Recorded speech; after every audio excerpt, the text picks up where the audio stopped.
नमस्कार, A1 India देख रहे हैं आप। मैं हूं सुरेंद्र सोलिया। लगातार हम बात कर रहे हैं पार्षदों के रिपोर्ट कार्ड की, और जो प्रत्याशी पहली बार मैदान में आ रहे हैं उनसे बातचीत कर रहे हैं कि आखिर उनका चुनावी एजेंडा और जो चुनावी जो उनका समीकरण है वो क्या रहेगा, क्यों आखिर वो मैदान में आ रहे हैं। वार्ड नंबर 25 में हम मौजूद हैं इस समय।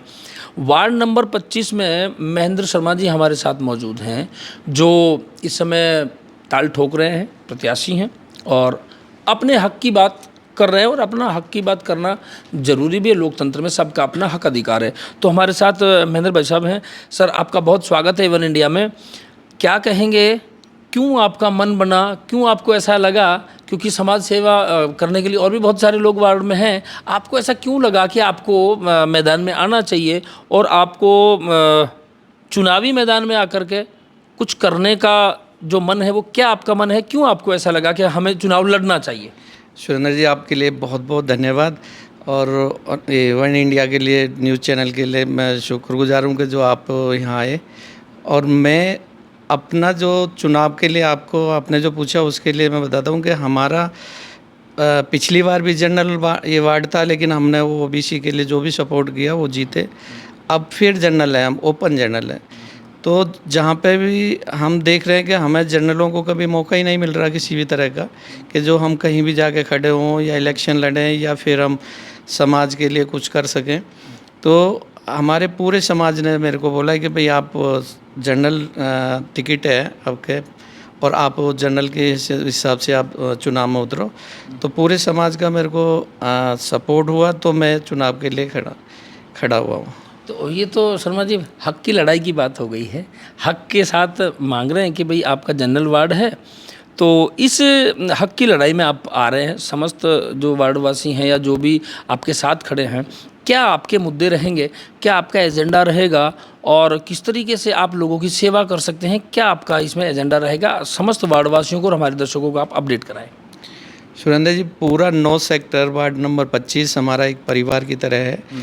और वहाँ पे जो कार्य हुए वो अच्छे हुए, बुरे हुए, वो एक समय अब निकल चुका है। अब नए जो रास्ते हैं, नए कार्य हैं, उनके साथ में चुनाव लड़ने के लिए तैयार करूँ। जैसे हमारे सेक्टर में बंदरों की बहुत सारी प्रॉब्लम्स है, उसके बहुत सारी बार अवगत भी कराया जो सीटेड अपने पार्षद थे। हमारे एक जो सेक्टर के कुछ हिस्सों में विकास का रूप दिखाई देता है, बाकी के चारों कोनों में हमारा जो होना चाहिए विकास, वो सेक्टर का विकास नहीं हुआ। तो हम पूरी कोशिश करेंगे कि हमारी चारों दिशाओं, चारों कोनों में विकास हो, बराबर एक तरफा ना होगा जी, एक साइड में विकास हो रहा है दूसरी साइड छोड़ दिया। हम चारों मतलब एक एक घर तक हमारा ये रहेगा कि हर पानी से लेके लाइट हो, पार्क हो, रोड की सड़क सफाई हो, सारे कार्य करवाए। बिल्कुल। शर्मा जी, एक चीज़ और बताएं, आपका जो सेक्टर है ये पुराने समय में UIT का सेक्टर हुआ करता था, आज बीडा का सेक्टर है, और ये बहुत पूरी तरीके से ये मान के चलिए कि पूरी तरह से ये यहाँ पर इनकी जो ये विस्थापन अच्छे तरीके से हो चुका है। कुछ जगह तो कई बार ऐसा भी लगता है पूरी तरह कंजस्टेड भी हो चुके हैं। तो यहाँ पर बिजनेसमैन, आम कामगार, बहुत सारे लोग रहते हैं। तो लगभग दिन में सभी लोग काम पर निकल जाते हैं।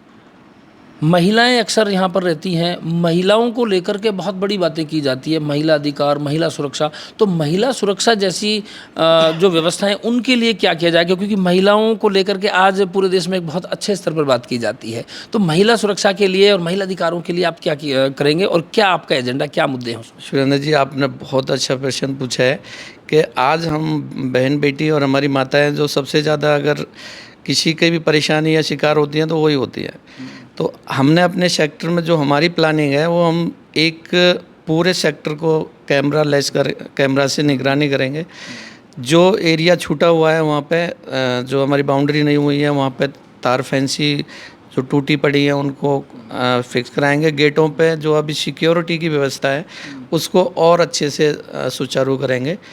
और जो मेन परेशानी है, जो साफ़ सफाई की, जो गेटों पे जो देखे जा रही है कि अभी तक इस गेट पे कबाड़ा खड़ा है, इस पे खड़ा है, तो उसको प्रतिदिन उसको निरीक्षण करके और उसको साफ़ सफाई करवाएंगे। और माता बहनों के लिए गेट पे कोशिश करेंगे कि जहाँ बच्चों को लेके जाती हैं स्कूल के लिए, वहाँ और बैठने के लिए उन माता बहनों को उस बनवाई जाए मेज या बैठने की व्यवस्था बनवाई जाए। एक शर्मा जी, बहुत इम्पोर्टेंट सवाल है। कई बार कुछ चीज़ें ऐसी होती हैं कि आप जितना भी चाहें, आपके आइडियाज़ खूब बहुत बड़े हो सकते हैं, आपके काम करने की क्षमता बहुत बड़ी हो सकती है। एक चर्चा में रहा कुछ दिनों पहले, पिछले मैं कुछ समय की बात करूं तो आपके वार्ड को लेके स्वच्छता सर्वेक्षण में एक बहुत अच्छा तमगा मिला। तो आप उसको किस तरीके से देखते हैं? आपको अगर मौका मिलता है सरकार में रहने के लिए या व्यवस्था में रहने के लिए, यहाँ की जनता आपको मौका देती है, तो आप उस चीज़ को कितना मजबूती से आगे बढ़ाएंगे और उसको किस तरीके से देखते हैं? क्योंकि एक लाइन खिंच गई है, एक लाइन खिंच गई है, तो अगर उसको छोटा साबित करना है तो आपको कितने चैलेंजेस सामना करना पड़ेगा और कितने चैलेंजेस सामने नज़र आते हैं और किस तरीके से आप उससे ऊपर बढ़ के काम करेंगे? सुरेंद्र जी, मैं इस सेक्टर की सभी माता बहनों का बहुत धन्यवाद करता हूँ। अगर सेक्टर को आज स्वच्छता का अवार्ड मिला है तो सेक्टर की सभी माता बहनों की वजह से मिला है।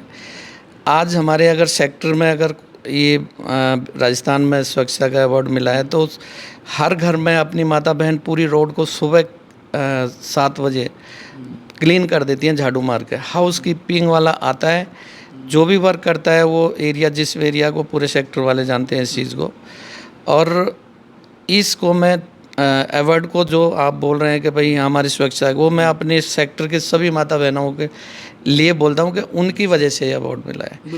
और इसको जो सुरक्षा अभी हमारे चल रही है, जो हमारे पास है, हम उसको और अच्छी तरह से पेड़ पौधे लगाने, जो पार्क हैं जो अभी बचे हुए हैं जिनका विकास नहीं हुआ उनका विकास करवाना है।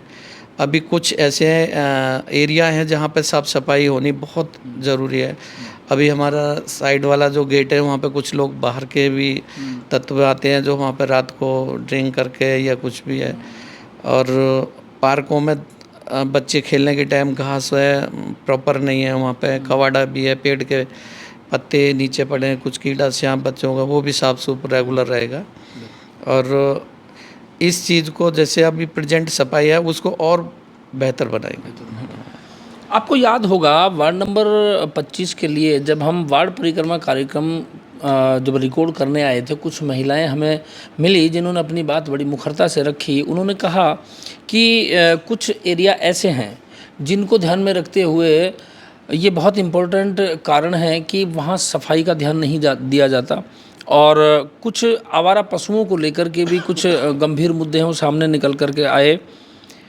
महेंद्र जी ने कहा कि अपने स्तर पर सफाई व्यवस्था की जो है वो माकूल व्यवस्था की जाती है और अपने स्तर पर अगर सफाई व्यवस्था इतनी मजबूत है तो प्रयास ये रहना चाहिए कि कम से कम अपने घर के सामने सब जागरूक है तो कहीं ना कहीं व्यवस्था की जो सफाई की जो बात की जाती है वो व्यवस्था पूरी तरह से चाक चौबंद है।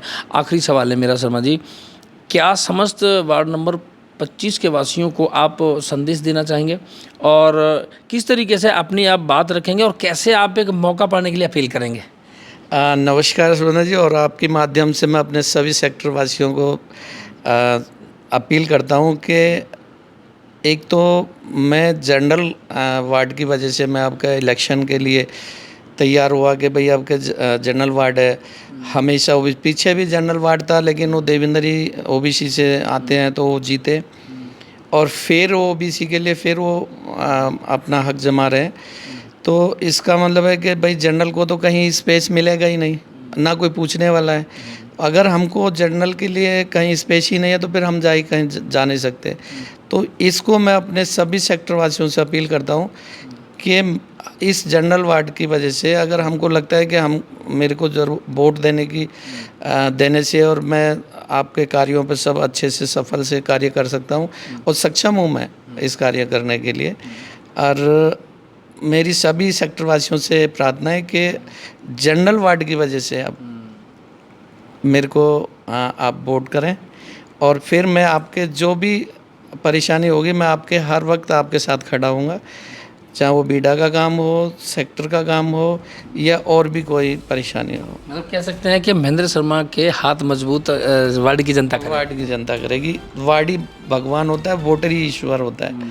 और जनता ही जनार्दन है। लोकतंत्र में जनता ही जनार्दन है, ये महेंद्र शर्मा जी थे जिन्होंने कहा कि अगर उनको लोग मजबूत करते हैं और उनको लोकतंत्र में मजबूती मिलती है तो वो आपकी बात को पूरे हक के साथ, पूरी जिम्मेदारी के साथ उठाने का प्रयास करेंगे। आप लगातार बने रहिए A1 इंडिया के साथ।